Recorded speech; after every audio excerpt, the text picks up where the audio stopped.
That Xfinity picture quality is insane. The best college and pro games all in one place. This is my fantasy football, watching these games with you. You ever tried pancakes and guac? You're about to. Yes, let's go! I got a little recipe.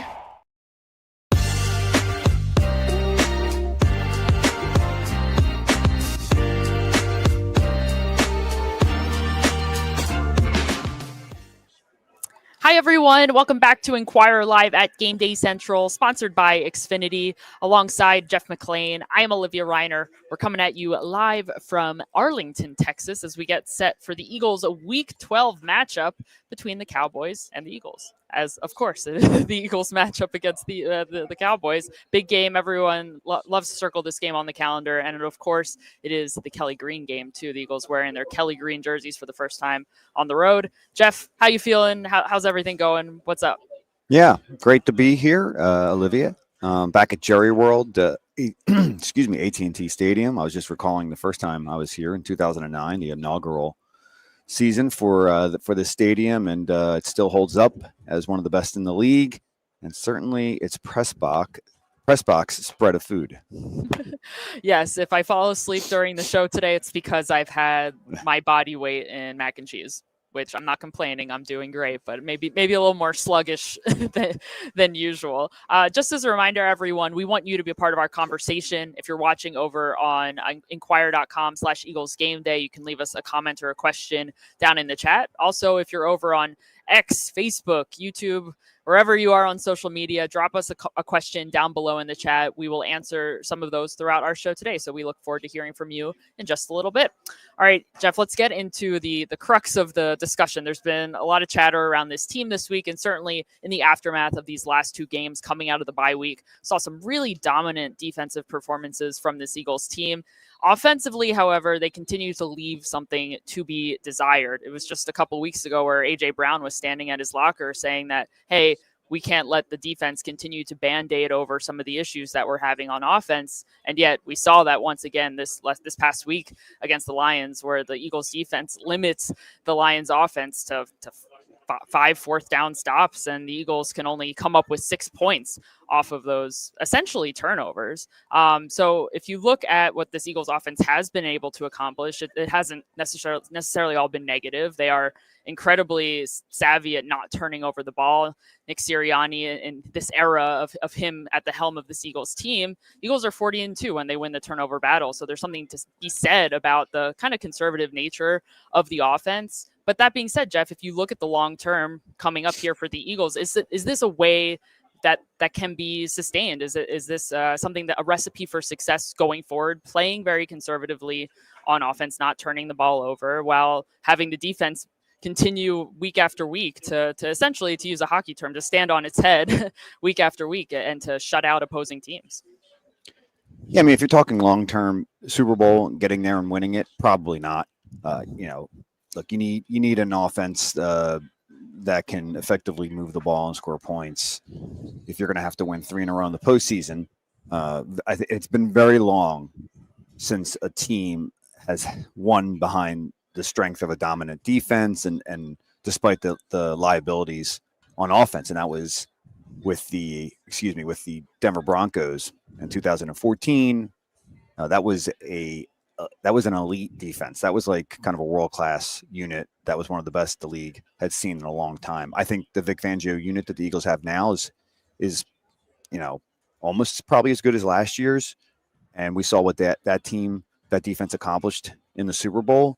But, the Eagles offense had a historic run game, and they just don't have that this year. So it's going to be tough. I think the way that Nick Sirianni is approaching it is that, look, we have a little time here. We're 8-2. We can figure this thing out. And, we'll see. I think today offers a great chance for this offense to get on track. And, this is not a good defense. I know that the Cowboys have made some moves. They've gotten some guys back from injury, but, the numbers aren't great. And what you see on film isn't great. And if the Eagles can't move the ball and score points on this defense, then I think that's when you sound the alarms. I know players and coaches and people from outside the building have already sounded those alarms and are quite dismayed by how the offense has looked the last 2 games. They were moving in the right direction against the Vikings and the Giants. I still think there's an opportunity for this offense to get on track. Is it going to be as high-powered as it was last year or in 2022? Probably not. But I don't think they're looking to be, the greatest show on earth or something like that. They just need to make some marginal improvements, especially on the ground, which would then open things up through the air. You mentioned the Cowboys on the whole this season have not had a great defense. That unit looked improved coming out of their bye week against the Las Vegas Raiders, had a big blowout win over the Raiders.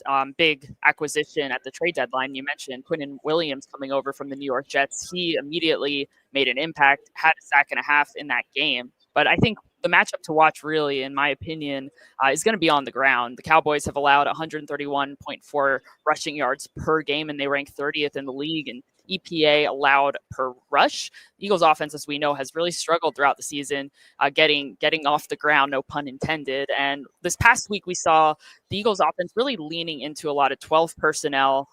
Grant Calcaterra, Kylan Granson out there as the 2 tight ends, run blocking out there for Saquon Barkley. Not necessarily the best move for Kevin Patullo, and that's something that you explored a little bit in your podcast this week, Jeff. I'm curious, especially given the fact that no Lane Johnson in today's game. Cam Jurgens is coming off a concussion. He is available to play in today's game and is expected to start. However, he's also been dealing with some knee injuries too, still wearing a brace on his right knee after sitting out the previous 2 games leading up to that game this past week against the Lions, in which he sustained the concussion. So with all of these factors considered, the weakness of the run blocking from the tight ends, the fact that they're not going to have Lane Johnson in this game, what is the solution for the Eagles' run game today? I don't know. The biggest issue is that really, honestly, defenses are just stacking the box. They're just kind of selling out to stop the run. Obviously, because of the success that Saquon Barkley has had, and because Jalen Hurts in the past game just hasn't been able to make defenses pay for going light in the secondary. So that's the best way that they can solve what happens to them on the ground, which is to throw the ball effectively. Now, what they've tried to do to counter all these stacked boxes is to go heavy, and going heavy means 12 and 13 personnel, 2 and 3 tight ends, and in some cases 6 offensive linemen. Now, I'm not sure if they're going to be able to do the 6 offensive linemen with Fred Johnson now in for Lane Johnson. Matt Pryor has done it before. I don't think he's quite the player that Fred Johnson is. I don't think they'll completely abandon it. And really, part of the reason why they were doing it was because the 12 and 13 personnel with Grant Calcaterra and Kylan Granson wasn't working, because they're not blocking tight ends. They're more receiving tight ends. So, I hate to throw those 2 guys under the bus, but that's just not what they do well. And, what the Eagles had success with last year and run the ball a lot of times was they ran out 11 personnel. They ran when they're against light boxes. And for some reason that, they've had trouble doing that, but they also have gotten away from it too much. And I think there just has to be a little bit of aggressiveness in terms of what they do through the air. I know you have to run the ball to kind of set up the pass, but I think that you can obviously do the opposite. And, as we know, that's been an issue in terms of throwing the ball. Not always, but for the most part this season. So we'll see how it pans out in terms of the offensive line. Those guys have been banged up. Cam Jurgens, as you mentioned, is not going to be 100% healthy. Landon Dickerson has looked better of late, but I don't think he's ever going to be 100% healthy. And Tyler Steen has had his issues in blocking in the run game. So we'll see how it plays out here. But as you mentioned, this is a defense that you can run the ball on. The question is, can the Eagles do it? And it's also a big question, too, in the passing game, how the Eagles are going to approach this Dallas Cowboys secondary that plays a lot of zone. And if you know the Eagles offense, you know that they have not historically, especially just this season in general, but they have not thrived against zone coverage. Cowboys playing zone on 81.2% of their dropbacks this season, which is the 5th highest rate in the NFL, according to Next Gen Stats. Eagles typically like a little bit more man coverage. They like to see A.J. Brown matched up in solo coverage, because 9 times out of 10, A.J. Brown wins those matchups. But if you think back to this past week against the Lions, there weren't a lot of instances where A.J. Brown was winning those one-on-one matchups. It was kind of an unusual off game for not just Brown, for really the receivers as a whole. So when you look at what this potential matchup could look like when it plays out on the field, if the Cowboys do opt to play a little bit more zone as they typically have, knowing that is what the Eagles have struggled against on the whole this season. What can the Eagles do to try to combat that, to take advantage, especially of the middle of the field where Jalen Hurts has sometimes been hesitant to throw throughout his career? Yeah, you got to run zone beating concepts, and they didn't do much of that last week. We talked about it going into the game because the Lions had played more man than most defenses. They kind of did what they normally do in terms of playing press man about 35% of the time, but that still meant there was a lot of zone, and that's what we're going to see here no matter what against the Cowboys. And obviously zone. There's so many different types of zones. And they play a lot of cover 2, a lot of cover 3. They'll mix in some cover 4. They'll just split the field and man one side. They'll do everything that normal defenses, modern defenses do. The question is just having the right plays dialed up when they are in a particular zone, and calling the right concepts in terms of beating them. And as we've talked about this. They haven't really been running a lot of crossing routes, and I asked AJ Brown specifically about that, and he agreed with it. Now I said, why? And he said, well, that's a KP question, or that's a question for Kevin Patullo. And I'd asked him earlier in the week, not specifically about that, but did you think you called the right plays against the Lions and what they did? And he said, well, maybe in retrospect, no, but I think it's kind of like you can point the arrow in terms of why those concepts aren't being called. Some of that certainly falls on the offensive coordinator and the game planning that Nick Sirianni heads, but also on the quarterback and what he's comfortable doing.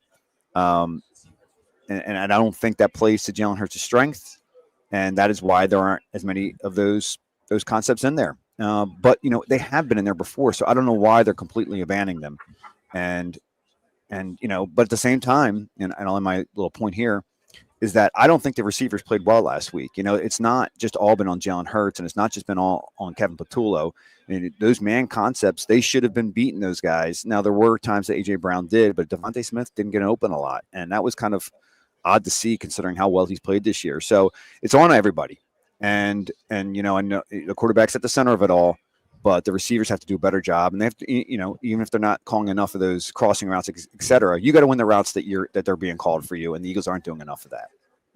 Yeah, I always say that it would be really easy to just pin the blame on one person, on one thing for the reason behind the Eagles' offensive shortcomings this season. But it seems like every week it's something different, and every week there's just layers to it. Everyone has a piece, is part of the solution, and they're part of the problem at the same time too. Let's flip it over to the other side of the ball. Vic Fangio spoke earlier this week. He called the Cowboys one of the best offenses in the league, and really the numbers have backed that up. Dak Prescott continues to thrive in the passing game. He's got a few really talented receivers, especially with the addition of George Pickens. He has been their leading receiver and has been really a star for them this season. And CeeDee Lamb is now back from injuries. He's still playing at a high level. Tight end Jake Ferguson, another great target for Prescott in the passing game. When you think back to the Eagles' Week 1 matchup against the Dallas Cowboys, Quinyon Mitchell spent some time shadowing George Pickens, leaving Adoree Jackson occasionally against CeeDee Lamb, which did not always go so well for Jackson. But to his credit, Adoree Jackson is been playing a lot better as of late, and we're expecting him to start once again in today's game.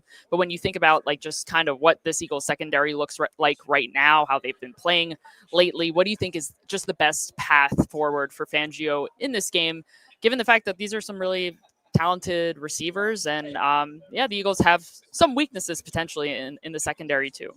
Yeah, I think it makes sense to do what they did in the first game and have Mitchell follow Pickens. We haven't seen as much of that. We've seen more of him just on the boundary side, the short boundary side, and maybe they'll keep doing that. But because CeeDee Lamb, it's hard to just leave him up one-on-one against Adoree Jackson. Now that's one-on-one. It's not exactly how it's going to happen. They're going to play a fair amount of zone as well, if they do keep doing what they're doing in terms of Mitchell, I think they have found a winning formula in terms of how they've kind of played in the back seven. When you have Quinyon Mitchell playing at the level that he's playing, and Cooper DeJean in the slot, it does make it much easier for Adoree Jackson. You're not going to be strong at every position in the defensive secondary, and that's obviously clearly been the weak link. It's not the only one, if you ask me. I think those safeties are capable of being picked on because of the way that Fangio calls his schemes, and he plays his two high safeties on his shell a lot of times. You don't really see them as involved in the game as the other guys, so it kind of covers for maybe what they lack. I wouldn't be surprised if Dak Prescott, who is conversely very good over the middle, goes at those safeties with various route concepts, and we all know what George Pickens can do over the top. I mean, he's the game breaker. But CeeDee Lamb, he's missed 3 games and he still has like 45, almost 50 catches on the year. So he's gonna log his share of catches as well. And Dak, in the regular season, man, he's as good as any quarterback. The postseason is another story, but when he's on, he's on. And it'll be interesting to see what happens up front, and we'll talk about it in a second. But in terms of the secondary, if they can hold it down until the pass rush gets there, it's going to be tougher than it has been for the Cowboys for most of this season. The good news for the Eagles defense going into this game, and in the passing game in particular, is the fact that the pass rush has gradually started to come on as of late. And there's no denying that Jalen Phillips has had a massive impact in that area, both against against the run too, and also in rushing the passer. He had his first sack as an Eagle this past week against the Detroit Lions. Not his first sack at Lincoln Financial Field, if you recall, just a few years ago, or a couple of years ago, I should say, in 2023, when he had his sack as a member of the Dolphins, had the big Eagles sack celebration, and now he gets to do it as a member of the Eagles. But he has been a big addition to this Eagles pass rush among the edge rushers core. Also, Jalen Carter has steadily been coming along. If you recall back to earlier in the season when Vic Fangio kind of lamented the fact that he had been dealing with some injuries that sidelined him during the offseason program, he also just wasn't entirely in shape yet. And as the season has progressed, we're starting to see the Jalen Carter that we may all recall back in 2024, where he's much more dominant. The big thing for him is going to be making sure that he stays in the game and doesn't do anything to take himself out of the game. If you recall, the Eagles did not have Jalen Carter at their disposal the last time they met in week 1 after he spit on Dak Prescott before the game even started. So hopefully for the Eagles' sake, he has learned his lesson. But just because of the emergence of these players, Vic Fangio has just leaned on his 4-man rush more, hasn't had to blitz as often, which has been a real benefit to the Eagles defense as a whole. But when you look at this Cowboys team, especially along the offensive line, where are some of the potential weaknesses among that group, and who could be primed to have a big day against that front? Yeah, this is a good offensive line, especially in the interior. Tyler Smith is one of the best left guards in the season. The rookie Tyler Booker has been very good in terms of run blocking. I would say probably at the tackle position on the flanks is where they may be at their weakest. Tyler Guyton is in his second season. He had a really rough rookie year. He is kind of getting better at the left side, and Terrence Steele is on the right side. Not a bad run blocker. Pass protection is another issue. We'll see Jalen Phillips mostly matched up against him. On the other side, it'll be Jalix Hunt and Nolan Smith, and obviously Brandon Graham will be mixed in there as well. But look, this is kind of been in terms of like what the Cowboys have up the middle and the interior, the offensive line. They've historically been strong there, and so the Eagles have had their shares of tough days. So we'll see. I mean, obviously Jalen Carter, as you mentioned, draws a lot of attention. Mora Jomo has really come on in his third season, is really his first as a starter. Jordan Davis won Defensive Player of the Week for his 3 batted passes. He played well. Kind of interesting when Myles Garrett had 4 sacks that someone who didn't get a sack got the Defensive Player of the Week award. I'm not trying to take anything away from Jordan Davis, but I think they wanted to reward an Eagles defense that played so well against the Lions, and I guess maybe he was the most obvious. I probably would have given it to Carter. But all that being said, I think the key thing is that, if Vic Fangio doesn't have to blitz much and he can just rush forward, it just makes it so much easier on the defense. And we saw that in the Super Bowl when they didn't even blitz once. They have blitzed at times here and there with Nakobe Dean, and he's been very effective. So it's not like he's not doing it, and he'll pick his spots here and there. But if you can just rush forward all the time, that is a winning formula. Speaking of Nakobe Dean, he has been a real boost to the Eagles' run defense since he returned from his injury that sidelined him for the start of the season and throughout the offseason. But that's going to be a huge point of emphasis in today's game, is his play against the run, going up against this Cowboys offense that, surprise, surprise, has been pretty good on the ground compared to last year. I mean, Javonte Williams coming in, he's averaging 5 yards per carry right now. He's got 8 touchdowns rushing on the season. So this is going to be a good test for this Eagles defense that, like I mentioned, has really improved since Dean came back. And it's really not just Dean. We've seen some other contributors step up in the run game, especially Jalen Phillips. His addition has been a real help to the group just as a whole. And if you look back just over the last couple of weeks, the Eagles have gone up against some really tough running backs in Josh Jacobs and Jahmyr Gibbs as well. And they've really limited them both in the ground. Gibbs still kind of got his as a receiver the other week, but they ended up being able to limit him on the ground, which is a huge key in the game. Do you feel like that the Eagles' improvement against the run, is it just a matter of the fact the personnel, the additions that they've made with Dean, with Phillips, or is it something bigger? Are they playing differently than we saw them play before, especially the weeks coming into the bye week? Yeah, I mean, I think it's just kind of like it's just been tighter in their run gaps. Guys have done a better job of doing their job in terms of responsibility when it comes to gap responsibility. But personnel is huge. The fact that Nakobe Dean has really kind of settled that down. Jahad Campbell showed a lot of promise, and he has a nice future ahead of him, most likely. But the run defense is where he's probably lacking the most. He needed some work there, and he still needs some work there. And he'll still play out there on occasion. They're still giving him an opportunity because he's a first-round pick, although his snaps are starting to decrease, and I don't know, maybe even more so because Dean is playing so well. And what he gives you, he's just so strong at the point of attack, and he can really kind of clog those lanes and help other guys to make plays. And Jalen Phillips, everyone talks about his pass rush, but man, he can really set the edge. He's so huge.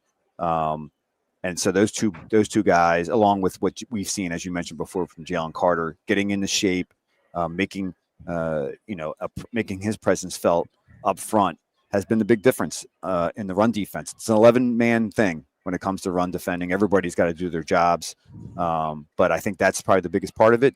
They got a tough test here. Javonte Williams has really been running the ball well. He's averaging 5 yards a carry. A lot of their success comes in between the tackles.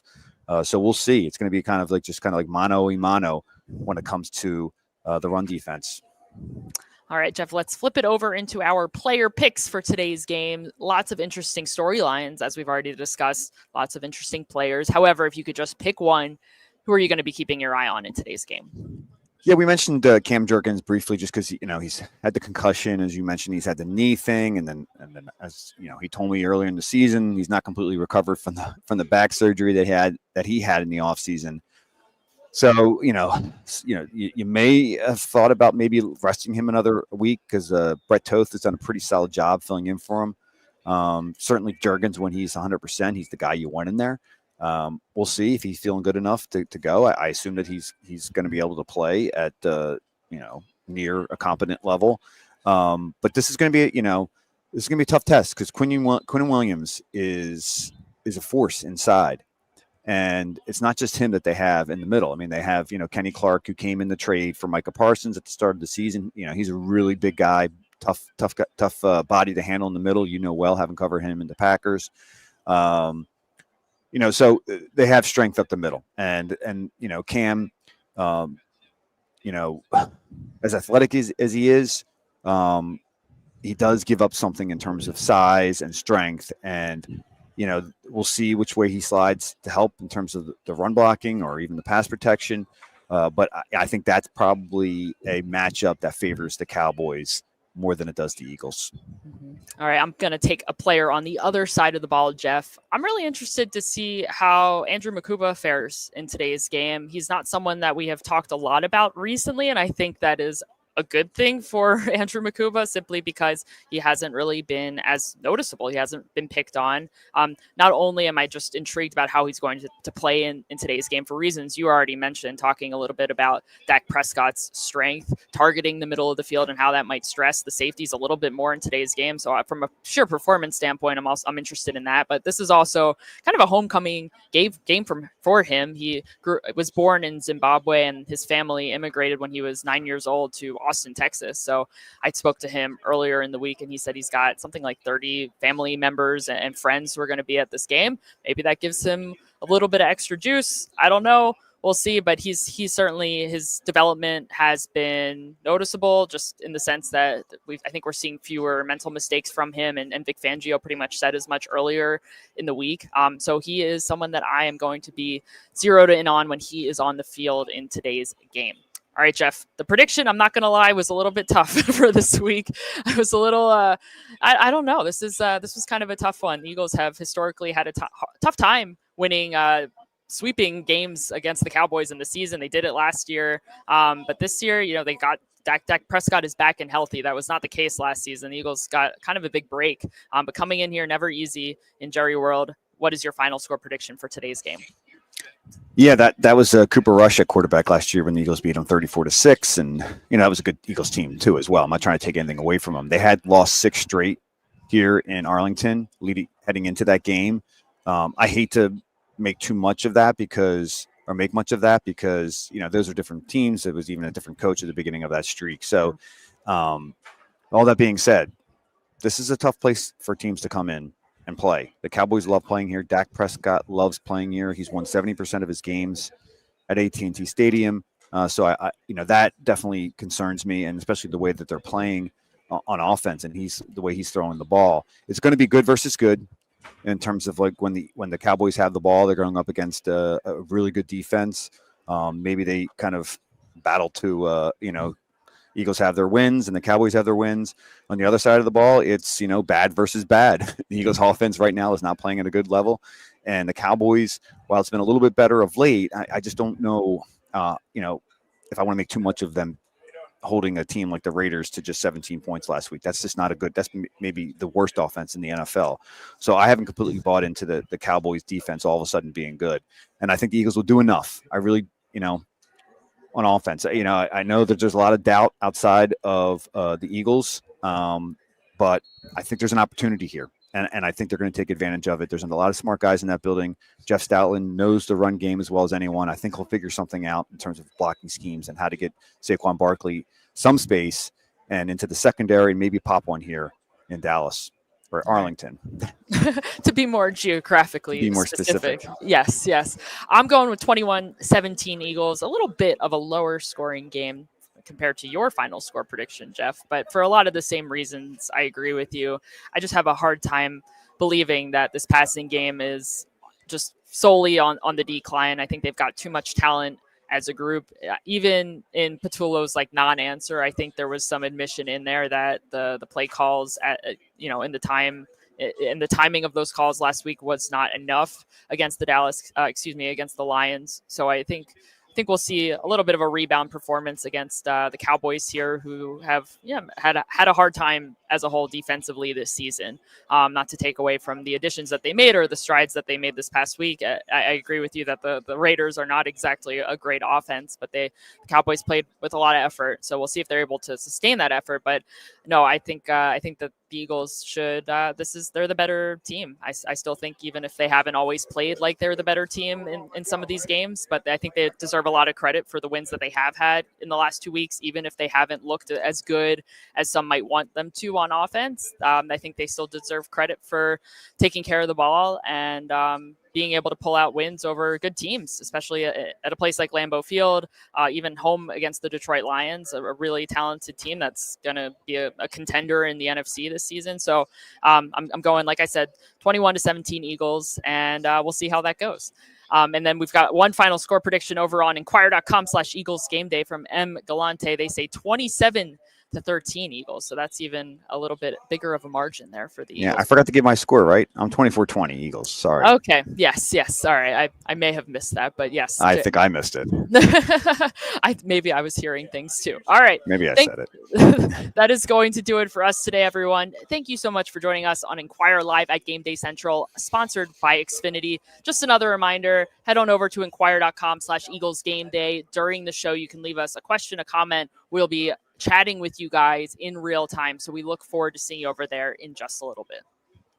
And if you want even more Eagles insight, please check out my podcast, Uncovering the Birds, where I take you behind the scenes each week with exclusive reporting, interviews, and everything you might have missed. We also have a day after podcast that I do with one of my colleagues every week, along with the narrative series podcast that comes out later in the week. You can listen to Uncovering the Birds at inquire.com/podcasts, wherever you listen to your podcasts. Once again, that is a wrap for us today. Thanks again for joining us, and we'll see you next time.